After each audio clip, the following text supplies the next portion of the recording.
ಆಕಾಶವಾಣಿ ವಿಶೇಷ ಪ್ರಾಯೋಜಿತ ಸರಣಿ ನಿಸರ್ಗ ಜ್ಞಾನಾಮೃತ. ಮಾನವತ್ವದಿಂದ ದೈವತ್ವದ ಕಡೆಗೆ ಸಾಗುವ ಪಥದರ್ಶನ.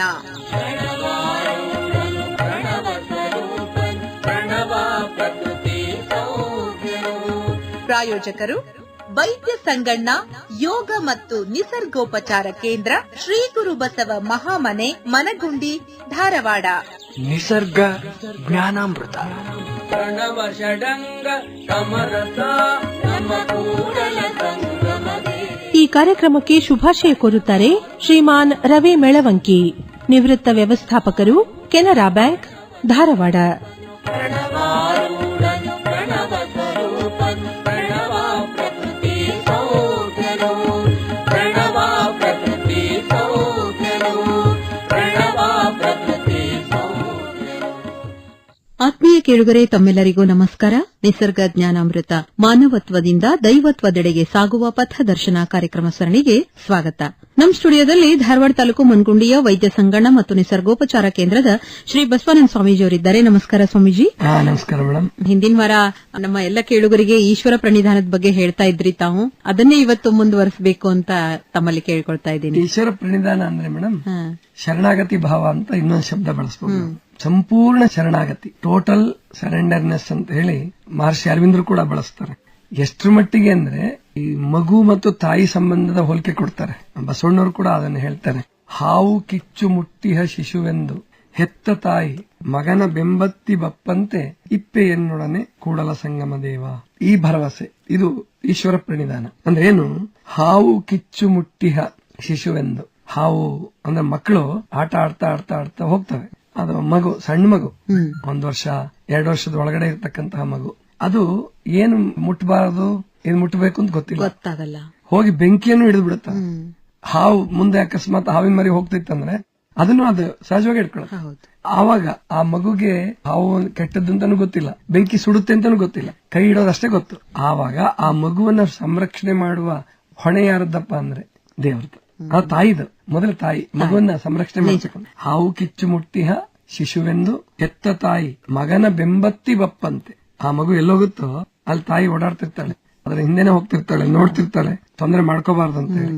ಹಾಗೆ ಪರಮಾತ್ಮ ಇಪ್ಪೆಯನ್ನೊಡನೆ ಕೂಡಲ ಸಂಗಮ ದೇವ, ನೀನ್ ನನ್ ಜೊತೆ ಇದೆಯಪ್ಪ ಅಂತ ಹೇಳ್ತಾರೆ. ಇದನ್ನ ನಾವು ಅದರಲ್ಲೂ ನನ್ನ ಜೀವನದಲ್ಲಿ, ಕಣ್ಣಿಲ್ಲದಂತಹ ನನ್ನ ಜೀವನದಲ್ಲಿ ಏನೆಲ್ಲ ಸಾಧನೆ ಮಾಡಬೇಕಾದ್ರೆ ಮತ್ತು ಪ್ರತಿಯೊಂದು ವಿಷಯದಲ್ಲೂ ನಾನು ಸ್ವಾಮೀಜಿ ಆದ್ಮೇಲೆ ಅಂತಲ್ಲ, ಮೊದಲು ಕೂಡ ನಮ್ಮ ಸ್ನೇಹಿತರಿಗೆ ನಮಗೆಲ್ಲ ಚರ್ಚೆ ಬರ್ತಿತ್ತು ಪರೀಕ್ಷಾ ಸಂದರ್ಭದಲ್ಲಿ. ನೀನ್ ದೇವ್ರ ಮೇಲೆ ಭಾರ ಎಷ್ಟು ದೇವ್ರ ಮೇಲೆ ಭಾರ ಹಾಕ್ತೀಯ, ಎಷ್ಟು ಓದ್ತೀಯ ನೀನು ಅಂತ ಕೇಳುವಾಗ ಕೆಲವರು ಹೇಳೋರು 50-50 ಅಂದ್ರೆ 50% ನಾನು ಪ್ರಯತ್ನ ಮಾಡ್ತೀನಿ, ಇನ್ನು 50% ದೇವ್ರ ಮೇಲೆ ಹಾಕ್ಬೇಕು ಅಂತ ಹೇಳಿ ಹೇಳ್ತಿದ್ರು. ಆಮೇಲೆ ಕೆಲವರು 60-40 ಅನ್ನೋರು, 70-30 ಅನ್ನೋರು. ನಾನು ಹೇಳ್ತಿದ್ದೆ 90 ಭಾಗ ಆ ಪರಮಾತ್ಮನ ಕೃಪೆಯಪ್ಪ, 1 ಭಾಗ ನಂದು ಅಂತಿದ್ದೆ. ಆದ್ರೆ ಇಲ್ಲಿ ಒಂದು ಸತ್ಯ ಅಂತ ತಿಳ್ಕೊಬೇಕಂದ್ರೆ ಓದೋದ್ ಮಾತ್ರ ನಾನು ಜಾಸ್ತಿನೇ ಓದ್ತಿದ್ದೆ, ಆದ್ರೆ ಪರಮಾತ್ಮನ ಭಾರ ಹಾಕೋದು ಸಂಪೂರ್ಣ ಭಾರ ಹಾಕ್ತಿದ್ದೆ. ಯಾಕೆ? ಅದಕ್ಕೇನು ಉದಾಹರಣೆ ಕೊಡ್ತಿದ್ದೆ ಅಂದ್ರೆ, ನಾನು ಏನೆಲ್ಲ ಓದ್ಬೋದಪ್ಪ ಎಲ್ಲಾ ಮಾಡ್ತೀನಿ, ಪರೀಕ್ಷೆಗೆ ಹೋಗೋ ದಿವಸ ನನಗೇನಾದ್ರು ಜ್ವರ ಬಂದ್ರೆ, ನನಗೆ ಇದುವರೆಗೂ ಒಂದ್ ದಿವಸನೂ ಜ್ವರ ಬಂದಿಲ್ಲ, ಆದ್ರೆ ಕೇಳ್ತಿದ್ದೆ ನಮ್ಮ ಸ್ನೇಹಿತರಿಗೆ, ಏನಾದ್ರು ಜ್ವರ ಬಂದ್ರೆ ಅದ್ ನಮ್ ಕೈಲಿರುತ್ತಾ? ಆದ್ರಿಂದ ಪರಮಾತ್ಮನ ಕೃಪೆನೇ ನಚ್ಕೊಳ್ಬೇಕು ಅಂತ ನಾನು ವಾದ ಮಾಡ್ತಾ ಇದ್ದೆ. ಅದನ್ನ ನಮ್ಮ ಋಷಿಮುನಿಗಳಲ್ಲೂ ನಾವು ಕಾಣಬಹುದು. ಒಬ್ರು ಹೇಳ್ತಾರೆ ಋಷಿ, ತೇನ ವಿನ ತೃಣಮಪಿ ನ ಚಲತಿ. ತೇನ ವಿನ, ತೇನ ಅಂದ್ರೆ ನಿನ್ನ, ವಿನ ಹೊರತಾಗಿ, ನಿನ್ನ ಹೊರತಾಗಿ ಒಂದು ಹುಲ್ಲು ಕಡ್ಡಿಯೂ ಕೂಡ ಅಲಗಾಡೋದಿಲ್ಲ. ಯಾರೊಬ್ರು ವಿಚಾರವಾದಿಗಳು ಬರೀತಾ ಇದ್ರು, ಒಂದ್ ಲೇಖನದಾಗ ಬರೆದಿದ್ರು, ಇಂತಹದ್ದನ್ನು ಹೇಳಿ ಇದನ್ನು ಶೋಷಣೆಗೆ ಬಳಸ್ಕೊಂಡ್ರು ಅಂತ ಹೇಳಿ. ಇಲ್ಲ, ಆ ಋಷಿ ಹೇಳ್ಬೇಕಾದ್ರೆ ಅದೇನ್ ಶೋಷಣೆ ಮಾಡ್ಬೇಕು ಅಂತ ಹೇಳಿದ್ದಲ್ಲ. ಅವನು ಪರಮಾನಂದ ಸ್ವರೂಪನಾಗಿ ಆ ಮನಸ್ಸು ಅತ್ಯಂತ ಆನಂದದಲ್ಲಿ ಓಲಾಡ್ತಿತ್ತಲ್ಲ, ಅವ ಹೇಳಿರ್ತಕ್ಕಂಥ ಮಾತಿದು. ನಿನ್ನ ಬಿಟ್ರೆ, ನಿನ್ನ ಹೊರತಾಗಿ ಒಂದು ಹುಲ್ಕಡ್ಡಿನೂ ಅಲಗಾಡೋದಿಲ್ಲಪ್ಪ. ಇದು ಶೋಷಣೆಯ ಮಾತಲ್ಲ, ಇದು ಸತ್ಯವಾದ ಮಾತು. ಹಾಗಾದ್ರೆ ನಮ್ಮ ಶರಣರು ವಿಚಾರವಾದಿಗಳು ಅಂತ ಹೇಳ್ತೀವಿ ನಾವು. ವಿಚಾರವೆಂಬ ಹೂವಾಯಿತು, ಆಚಾರವೆಂಬ ಕಾಯ ಆಯಿತು ಅಂತ ಬಳಸ್ತಾರೆ ಬಸವಣ್ಣವರು. ಅಂದ್ರೆ ವೈಚಾರಿಕತೆಗೆ ಬಹಳ ಮಹತ್ವ ಕೊಡ್ತಾರೆ. ಅಂತ ಬಸವಣ್ಣವ್ರ ಮಾರ್ಗದಲ್ಲಿ ನಡೆದಂತಹ ಮಹಾದೇವಿಯಕ್ಕ ಒಂದ್ ಮಾತು ಹೇಳ್ತಾರೆ, ಅದ್ಭುತವಾದ ಮಾತದು. ಏನು ಅಂದ್ರೆ, ಕೋಲ ತುದಿಯ ಕೋಡಗನಂತೆ ನೇಣ ತುದಿಯ ಬೊಂಬೆಯಂತೆ ಆಡಿದೆನಯ್ಯ ನೀನ್ ಆಡಿಸಿದಂತೆ. ನಾನ್ ನುಡಿದೆನಯ್ಯ ನೀನ್ ನುಡಿಸಿದಂತೆ, ನಾನಿದ್ದೇನಯ್ಯ ನೀನ್ ಇರಿಸಿದಂತೆ. ಹಾ, ಹಾ. 3 ಶಬ್ದ ಬಳಸ್ತಾರ. ಹೌದು. ಎಲ್ಲಿ ತನಕ ಅಂದ್ರೆ ಜಗದ ಯಂತ್ರವಾಹಕ ಚನ್ನಮಲ್ಲಿಕಾರ್ಜುನಯ್ಯ ನೀನು ಸಾಕೆಂಬನ್ನಕ್ಕ. ಪರಮಾತ್ಮನನ್ನ ಯಂತ್ರವಾಹಕ ಅಂತ ಬಳಸ್ತಾರೆ ನೋಡಿ. ಈಗ ಅಂದ್ರೆ 12ನೇ ಶತಮಾನದಲ್ಲೇನೆ ಎಂಜಿನಿಯರ್ ಕಲ್ಪನೆ ಕೊಟ್ಟಿದ್ದಾರೆ. ನಿಜವಾಗ್ಲೂ. ಅಂದ್ರೆ ಈ ಜಗತ್ತು ಒಂದು ಎಂಜಿನ್, ಪರಮಾತ್ಮ ಒಬ್ಬ ಎಂಜಿನಿಯರ್, ಹೌದು. ಯಂತ್ರವಾಹಕ, ಯಂತ್ರ ನಡೆಸ್ತಕ್ಕಂಥವನು. ಅದನ್ನ ಎಂತ ಅದ್ಭುತವಾಗಿ ಬಳಸ್ತಾರ ಅವರು ಅಂದ್ರೆ, ಕೋಲ ತುದಿಯ ಕೋಡಗನಂತೆ. ಈ ಕೋತೆ ಆಡಿಸೋರು ಬರ್ತಾರಲ್ಲ, ನೀವು ನೋಡಿರ್ತೀರಿ, ಹೌದು. ಅವರು ಕೋಲ್ ಹಿಡ್ಕೊಂಡಿರ್ತಾರೆ, ಅದು ಹೇಗೆ ಸನ್ನೆ ಮಾಡ್ತಾನೋ ಹಾಗೆ ಅದು ಆಡ್ತಿರುತ್ತೆ. ಕೋಲ ತುದಿಯ ಕೋಡಗನಂತೆ, ನೇಣ ತುದಿಯ ಬೊಂಬೆಯಂತೆ. ಸೂತ್ರದ ಬೊಂಬೆಗಳು ಕತೆಗಳನ್ನ ಎಲ್ಲ ಕುಣಿಸ್ತಿರ್ತಾರೆ, ಅದರಲ್ಲೇ ನಾಟಕ ಮಾಡಿಸ್ತಿರ್ತಾರೆ. ನೇಣು ಅಂದ್ರೆ ಹಗ್ಗ, ಹಗ್ಗದ ತುದಿಯ ಗೊಂಬೆ ಹಾಗೆ. ಆಡಿದೆನಯ್ಯ ನೀ ಆಡಿಸಿದಂತೆ, ನುಡಿದೆನಯ್ಯ ನುಡಿಸಿದಂತೆ. ನಾನು ನುಡಿದೆ, ನೀನ್ ಮಾತಾಡಿಸಿದಂತೆ ನಾನು ಮಾತಾಡಿದ್ದೀನಿ. ಇದ್ದೇನಯ್ಯ ನೀನ್ ಇರಿಸಿದಂತೆ. ಈ ಶಬ್ದಗಳನ್ನು ಬಳಸ್ತಾರ. ಜಗದ ಯಂತ್ರವಾಹಕ ಚನ್ನಮಲ್ಲಿಕಾರ್ಜುನಯ್ಯ ನೀನು ಸಾಕೆಂಬನ್ನಕ್ಕ. ನೀನ್ ಎಲ್ಲಿ ತನಕ ಆಡಿಸ್ತೀಯೋ ಅಲ್ಲಿ ತನಕ ನಾನು ಆಡ್ತೀನಪ್ಪ, ನೀನು ಸಾಕು ಅನ್ನೋ ತನಕ ನಾನು ಇರ್ತೀನಿ. ಇದು ಸಂಪೂರ್ಣ ಟೋಟಲ್ ಸರೆಂಡರ್ನೆಸ್, ಇದು ಸಂಪೂರ್ಣ ಶರಣಾಗತಿ ಭಾವ. ಅದನ್ನ ನಾವು ಬೆಳೆಸ್ಕೊಂಡ್ರೆ ಮನಸ್ಸು ಇಷ್ಟು ಹಗುರ ಆಗತ್ತೆ. ಇವತ್ತು ಯಾಕೆ ಜನಕ್ಕೆ ಟೆನ್ಷನ್, ಸ್ಟ್ರೆಸ್, ಯಾಕೆ ಉದ್ವಿಗ್ನತೆ, ಇವೆಲ್ಲ ಡಿಪ್ರೆಷನ್ ಯಾಕೆ ಆಗ್ತಿದ್ಯಪ್ಪ ಅಂದ್ರೆ ದೇವ್ರ ಮೇಲೆ ಭಾರ ಹಾಕಲ್ಲ. ಅಥವಾ ದೇವ್ರ ಮೇಲೆ ಭಾರ ಹಾಕೋದಾದ್ರೂ ಬರೇ ಬೇಡಿಕೆಗಳನ್ನೇ ಇಟ್ಬಿಡೋದು, ಪ್ರಯತ್ನ ಮಾಡಂಗಿಲ್ಲ ನಾವು. ಆಮೇಲೆ ನಾನ್ ಮಾಡಬೇಕಾದ ಕೆಲಸ ಇದು, ಡ್ಯೂಟಿ ಇದೆ, ಡ್ಯೂಟಿಯನ್ನು ನಾನು ಸರಿಯಾಗಿ ಮಾಡ್ಲಾರ್ದೇನೆ ದೇವ್ರ ಮೇಲೆ ಭಾರ ಹಾಕಿದ್ರೆ ಪ್ರಯೋಜನ ಇಲ್ಲ. ನಾನು ವೃತ್ತಿ ಮಾಡ್ತಾ ಇದ್ದೀನೋ ಆ ವೃತ್ತಿಗೆ ತಕ್ಕ ಹಾಗೆ ನಾನು 8 ತಾಸು ದುಡಿಬೇಕು, ಅಥವಾ ನನಗೆ ಸರ್ಕಾರನೋ ಸಂಸ್ಥೆನೋ ಏನ್ ಜವಾಬ್ದಾರಿ ಕೊಟ್ಟಿದೆಯೋ ಅದನ್ನ ಪ್ರಾಮಾಣಿಕವಾಗಿ ಮತ್ತು ದಕ್ಷತೆಯಿಂದ, ಗೊತ್ತಾಯ್ತಲ್ವಾ, 2 ಎಫಿಷಿಯನ್ಸಿನೂ ಇರಬೇಕು, ಪ್ರಾಮಾಣಿಕತೆನೂ ಇರ್ಬೇಕು. ಹಾಗೆ ಕೆಲಸ ಮಾಡಿ ಆಮೇಲೆ ನಾವು ಪರಮಾತ್ಮನ ಭಾರ ಹಾಕೋದು. ಅದಕ್ಕೆ ನಾವು ಇಂತ ಕೆಲವು ವಾಕ್ಯಗಳನ್ನ ಹಾಳಾಗಕ್ ನಾವು ಬಳಸ್ಕೋಬಾರ್ದು, ಕೆಳಗಡೆ ಬೀಳಕ್ ನಾವು ಬಳಸ್ಕೋಬಾರ್ದು. ಅಲ್ಲಿ ಮಹಾದೇವಿ ಅಕ್ಕ ಎಷ್ಟು ಕಷ್ಟಪಟ್ಟಿದ್ದಾರೆ ಜೀವನದಲ್ಲಿ ಅಂದ್ರೆ, ಮಹಾದೇವಿ ಅಕ್ಕನ ಒಂದ್ 4 ಆಣೆ ಭಾಗ ನಾವು ಕಷ್ಟಪಟ್ರೆ ನಮಗ್ ದೇವ್ರು ಒಲ್ದ್ ಬಿಡ್ತಾನೆ, ಇದೇ ಜನ್ಮಕ್ಕೆ ಒಲ್ದ್ ಬಿಡ್ತಾನೆ. ಅಷ್ಟು ತ್ರಾಸ ತಗೊಂಡಿದ್ದಾರೆ ಅವ್ರು. ಆದ್ರೂ ಕೊನೆಗೆ ಅವ್ರ ಪರಮಾತ್ಮನ ಮೇಲೆ ಇಷ್ಟು ಭಾರ ಹಾಕ್ತಾರಲ್ಲ, ನೀನು ಹೆಂಗೆ ಇಟ್ಟಿದೀಯಪ್ಪ ಹಂಗಿದ್ದೆ ನಾನು, ನನ್ನ ಕೈಯಲ್ಲಿ ಏನೂ ಇಲ್ಲ, ನೀನು ಜಗದ ಯಂತ್ರವಾಹಕ ಚನ್ನಮಲ್ಲಿಕಾರ್ಜುನ, ನೀನು ಆಡಿಸಿದ ಹಾಗೆ ನಾನು ಆಡ್ತಾ ಇದ್ದೀನಪ್ಪ ಅಂತ ಹೇಳ್ತಾರೆ. ಇನ್ನು ಬಸವಣ್ಣವರು ಇನ್ನೊಂದು ವಚನದಲ್ಲಿ ಈ ಈಶ್ವರ ಪ್ರಣಿಧಾನದ ಬಗ್ಗೆ ಹೇಳ್ತಾರೆ. ಬಹಳ ಪ್ರಸಿದ್ಧವಾದ ವಚನ ಅದು. ತಂದೆ ನೀನು, ತಾಯಿ ನೀನು, ಬಂಧು ನೀನು, ಬಳಗ ನೀನು, ನೀನಲ್ಲದೆ ಮತ್ತಾರು ಇಲ್ಲವಯ್ಯ, ಕೂಡಲ ಸಂಗಮ ದೇವ, ಹಾಲಲ್ಲದ್ದು ನೀರಲ್ಲ. ಇದು ಕೂಡ ಈಶ್ವರ ಪ್ರಣಿಧಾನಕ್ಕೆ ಅತ್ಯಂತ ಉತ್ತಮವಾದ ಉದಾಹರಣೆ. ಅಂದ್ರೆ ನೀನು ತಂದೆಯೂ ಹೌದು, ತಾಯಿಯೂ ಹೌದು. ಸೃಷ್ಟಿಕರ್ತನಾಗಿ ತಂದೆ ಆಗ್ತೀಯ, ನನ್ನನ್ನು ಪೋಷಣೆ ಮಾಡ್ತಾ ಇದೆಯಲ್ಲ. ಹೇಗೆ ಪರಮಾತ್ಮ ಪೋಷಣೆ ಮಾಡ್ತಾನೆ ಅಂತ ಕೇಳ್ಬೋದು. ಪರಮಾತ್ಮ ಏನ್ ನಮಗ್ ಬಂದು ಅಡಿಗೆ ಮಾಡ್ಕೊಡ್ತಾನ ಅಥವಾ ಊಟಕ್ಕೆ ನೀಡ್ತಾನ? ಇಲ್ಲ. ಆದ್ರೆ ಅಡಿಗೆ ಮಾಡೋದಕ್ಕೆ, ಊಟಕ್ಕೆ ನೀಡಕ್ಕೆ ಬೇಕಾದಂತ ಇಳೆ, ಮಳೆ, ಬೆಳೆ ಅದು ಕೊಟ್ಟಿರೋನಲ್ಲ. ಅಲ್ಲಿ ಪರಮಾತ್ಮನ ಮಾತೃ ಹೃದಯ, ಆ ತಾಯಿತನ ವ್ಯಕ್ತವಾಗ್ತಾ ಇದೆ. ಆದ್ರಿಂದ ಅವನ ತಂದೆಯೂ ಹೌದು, ತಾಯಿಯೂ ಹೌದು, ಬಂಧು ನೀನು, ಬಳಗ ನೀನು. ಬಂಧು ಬಳಗವಾಗಿ ಪರಮಾತ್ಮ ಬರ್ತಾನೆ. ಆಮೇಲೆ ಏನಾಗಿದೆ ಅಂದ್ರೆ, ಪರಮಾತ್ಮನಿಗೊಂದು ಆಕಾರನೇ ಇಲ್ವಲ್ಲ. ಭಕ್ತ ಕುಂಬಾರದಲ್ಲಿ ನೋಡಬಹುದು, 2 ಕೈ ಕಳ್ಕೊಂಡಾಗ ಅಲ್ಲಿ ಬಂದು ಊಟ ಮಾಡಿಸ್ತಾನೆ, ಅವನಿಗೆ ಎಲ್ಲ ಕೆಲಸ ಮಾಡ್ಕೊಡ್ತಾನೆ, ಮಡಿಕೆ ಮಾಡ್ಕೊಡ್ತಾನೆ. ಯಾರು ರಂಗಣ್ಣ ಅಂತ ಕರಿತಿರ್ತಾನ, ಅವನು ಆ ಪಾಂಡುರಂಗನೇ ಬಂದಿದ್ದಾನೆ ಅಂತ. ಕಡೆಗೊಂದ್ ದಿವಸ ಅವನಿಗೆ ಹೇಗ್ ಹೋಗ್ತಾನೆ ಗೊತ್ತಾಗಲ್ಲ, ಹೇಗ್ ಬಂದ ಅದು ಗೊತ್ತಿಲ್ಲ, ಹೇಗ್ ಹೋದ ಅದು ಗೊತ್ತಿಲ್ಲ. ಅಂದ್ರೆ ಬಂಧುವಾಗಿ ಮಾನವ ರೂಪ ತಾಳಲೂ ಬಲ್ಲ, ಅದನ್ನ ವಿಸರ್ಜಿಸಲೂ ಬಲ್ಲ. ಅಂತಹ ಪರಮಾತ್ಮ ಅಣುರೇಣು ತೃಣಕಾಷ್ಟಗಳಾದಿಯಾಗಿ ಎಲ್ಲದರಲ್ಲೂ ಅಡಕವಾಗಿರುವ ಪರಮಾತ್ಮ. ಮತ್ತೆ ಅವನನ್ನ ತಂದೆ ತಾಯಿಗಳಲ್ಲಿ ಕಾಣದೆ ಹೋದ್ರೆ, ತಂದೆ ತಾಯಿಗಳಲ್ಲಿ ಕಾಣ್ಬೇಕಲ್ಲ, ಸ್ನೇಹಿತರಲ್ಲಿ ಕಾಣ್ಬೇಕಲ್ಲ. ನಮಗೆ ತುಂಬಾ ಕಷ್ಟದಲ್ಲಿದ್ದಾಗ ಯಾರೋ ಒಬ್ರು ಉಪಕಾರ ಮಾಡಿದ್ರು, ದೇವ್ರು ಬಂದಂಗ್ ಬಂದೆಪ್ಪ ಅಂತಿರ್ತಿರಲ್ಲ, ಅಂತೀವಿ ಅಲ್ವಾ? ಅದೇ ಈಶ್ವರ ಪ್ರಣಿಧಾನ. ನೀನ್ ನನಗೆ ದೇವ್ರ ಸಹಾಯ ಮಾಡ್ದಂಗ್ ಮಾಡದೆಪ್ಪ, ಅದೇ ಈಶ್ವರ ಪ್ರಣಿಧಾನ. ಆದ್ರಿಂದ ಈ ಈಶ್ವರ ಪ್ರಣಿಧಾನ ಅಂತಕ್ಕಂಥದ್ದು ಅದು ಪ್ರತಿಯೊಬ್ಬರ ಜೀವನದಲ್ಲಿ ಬೇಕು. ಅದನ್ನ ಯಾರು ಇಟ್ಕೊಂಡಿದಾರೋ ಅವ್ರು ಬಹಳ ದೊಡ್ಡ ಸಾಧನೆಯನ್ನ ಮಾಡ್ತಾರೆ, ಗುರಿಯನ್ನು ಮುಟ್ತಾರೆ. ಗುರಿನೂ ಇಲ್ಲ, ಗುರುನೂ ಇಲ್ಲ ಅಂದಾಗ ಅವ್ರಿಗೆ ಈಶ್ವರ ಪ್ರಣಿಧಾನ ಬರಲ್ಲ. ಅವ್ರಿಗೆ ಕೇವಲ ಜೀವನನೇ ಒಂದು ಭಾರ ಅಂತ ಅನ್ಕೊಂಡ್ಬಿಡ್ತಾರೆ, ಜೀವನ ನಡೆಸೋದೇ ಒಂದು ದೊಡ್ಡ ಕಷ್ಟ ಅಂತ ಅನ್ಕೊಂತಿರ್ತಾರೆ.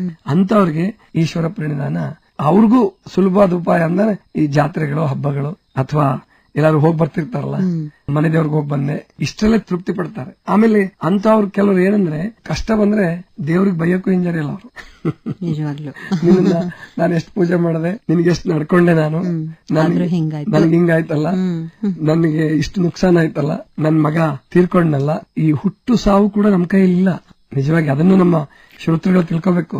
ಹುಟ್ಟು ಸಾವಿನ ವಿಷಯದಲ್ಲಿ ಮನುಷ್ಯ ಸ್ವತಂತ್ರನಲ್ಲ. ಆ ಪರಮಾತ್ಮ ಯಾರಿಗೂ ಅದನ್ನ ಬಿಟ್ಕೊಟ್ಟಿಲ್ಲ. ಆದ್ರಿಂದ ಗೊತ್ತಾಗುತ್ತೆ. ಅದನ್ನ ರವೀಂದ್ರನಾಥ್ ಠಾಗೋರ್ ಅವ್ರ ಮಾತು ಹೇಳ್ತಿರ್ತೀನಿ ನಾನು ಮೇಲಿಂದ ಮೇಲೆ. ಅವ್ರೊಂದ್ ಮಾತು ಹೇಳ್ತಾರೆ, ಏನಂದ್ರೆ ಅಲ್ಲೋ ಮೂರ್ಖ ಅಂತ ಬೈತಾರ ಅವ್ರು.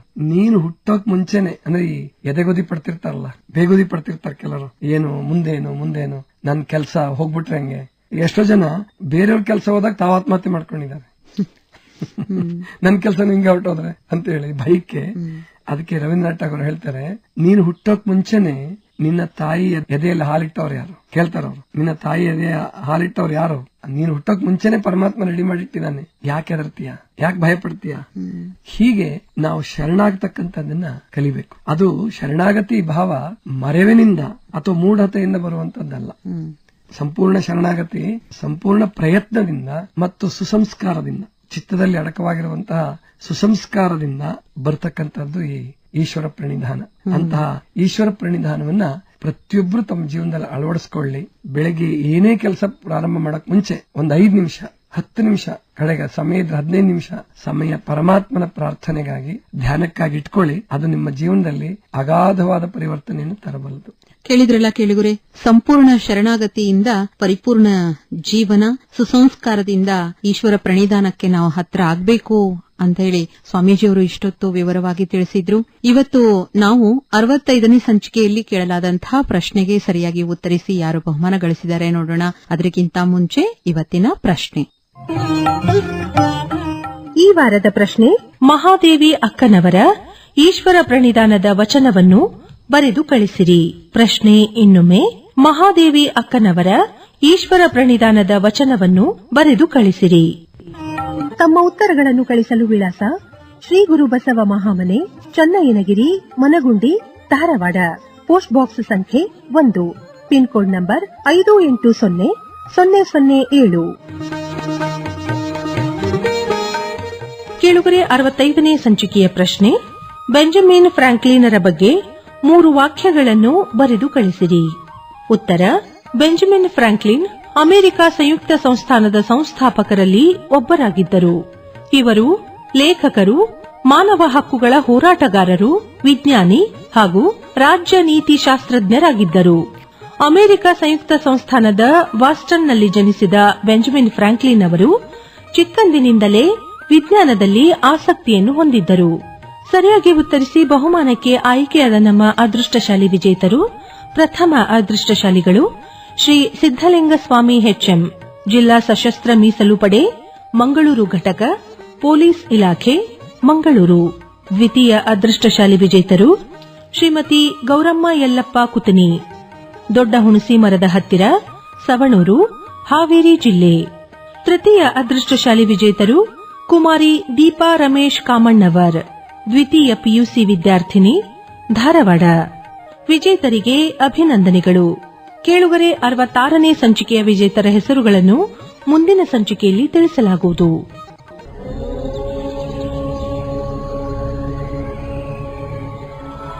ಇದುವರೆಗೆ ಶ್ರೀ ಗುರು ಬಸವ ಮಹಾಮನೆ ನಿಸರ್ಗ ಜ್ಞಾನಾಮೃತ, ಮಾನವತ್ವದಿಂದ ದೈವತ್ವದ ಕಡೆಗೆ ಸಾಗುವ ಪಥದರ್ಶನ ವಿಶೇಷ ಪ್ರಾಯೋಜಿತ ಸರಣಿ ಕಾರ್ಯಕ್ರಮ ಪ್ರಸಾರವಾಯಿತು. ಭಾಗವಹಿಸಿದ ತಜ್ಞರು ಶ್ರೀ ಬಸವಾನಂದ ಸ್ವಾಮಿಗಳು, ಶ್ರೀ ಗುರು ಬಸವ ಮಹಾಮನೆ, ಮನಗುಂಡಿ, ಧಾರವಾಡ. ಈ ಕಾರ್ಯಕ್ರಮಕ್ಕೆ ಶುಭಾಶಯ ಕೋರುತ್ತಾರೆ ಶ್ರೀಮಾನ್ ರವಿ ಮೆಳವಂಕಿ, ನಿವೃತ್ತ ವ್ಯವಸ್ಥಾಪಕರು, ಕೆನರಾ ಬ್ಯಾಂಕ್, ಧಾರವಾಡ. ನಿರೂಪಣೆ ಜಿ. ಸುರೇಖಾ ಸುರೇಶ್. ನಿರ್ಮಾಣ ನೆರವು ಶೈಲಜಾ ರಾಜ್ಕುಮಾರ್. ಪ್ರಣವ ಷಡಂಗ ಸಮರಸ ನಮ್ಮ ಕೂಡಲ ಸಂಗಮ ದೇವರು. ಶ್ರೀ ಗುರು ಬಸವ ಮಹಾಮನೆ ನಿಸರ್ಗ ಜ್ಞಾನಾಮೃತ. ಈ ಕಾರ್ಯಕ್ರಮದ ಪ್ರಾಯೋಜಕರು ವೈದ್ಯ ಸಂಗಣ್ಣ ಯೋಗ ಮತ್ತು ನಿಸರ್ಗೋಪಚಾರ ಕೇಂದ್ರ ಶ್ರೀ ಗುರುಬಸವ ಮಹಾಮನೆ ಮನಗುಂಡಿ ಧಾರವಾಡ. ಒತ್ತಡದ ಜೀವನ, ಕಲಬೆರಕೆ ಆಹಾರ, ವ್ಯಾಯಾಮ ರಹಿತ ಬದುಕು, ವೈಜ್ಞಾನಿಕ ಸಾಧನಗಳ ದುರ್ಬಳಕೆ ಇವುಗಳಿಂದ ಉಂಟಾದ ಬೊಜ್ಜು, ಮೂಲವ್ಯಾಧಿ, ಅಪೆಂಡಿಕ್ಸ್, ಟ್ಯಾನ್ಸಿಲಿಟಿಸ್, ಮಧುಮೇಹ, ರಕ್ತದೊತ್ತಡ, ಹೃದ್ರೋಗ, ಮೂತ್ರಕೋಶ, ಪಿತ್ತಕೋಶದಲ್ಲಿ ಕಲ್ಲು, ಮೈಗ್ರೇನ್, ಚರ್ಮರೋಗ, ಕ್ಯಾನ್ಸರ್, ಸೋರಿಯಾಸಿಸ್ ಮುಂತಾದ ರೋಗಗಳನ್ನು ಯಾವುದೇ ಮದ್ದುಗಳಿಲ್ಲದೆ ಯೋಗ ಮತ್ತು ನಿಸರ್ಗೋಪಚಾರದಿಂದ ವಾಸಿ ಮಾಡಿಕೊಳ್ಳಲು ಸಂಪರ್ಕಿಸಿ 9448100282 ಮತ್ತು 8073979683. ಹೆಚ್ಚಿನ ಜ್ಞಾನಕ್ಕಾಗಿ ಮನಗುಂಡಿ ಆರೋಗ್ಯಶ್ರೀ ಯೂಟ್ಯೂಬ್ ಚಾನೆಲ್ಗೆ ಭೇಟಿ ಕೊಡಿ. ಧಾರವಾಡ ಕೇಂದ್ರದಲ್ಲಿ ಸಿದ್ಧಪಡಿಸಲಾದ ಈ ಕಾರ್ಯಕ್ರಮ ಕಲಬುರಗಿ ಕೇಂದ್ರದಿಂದಲೂ ಪ್ರಸಾರವಾಯಿತು.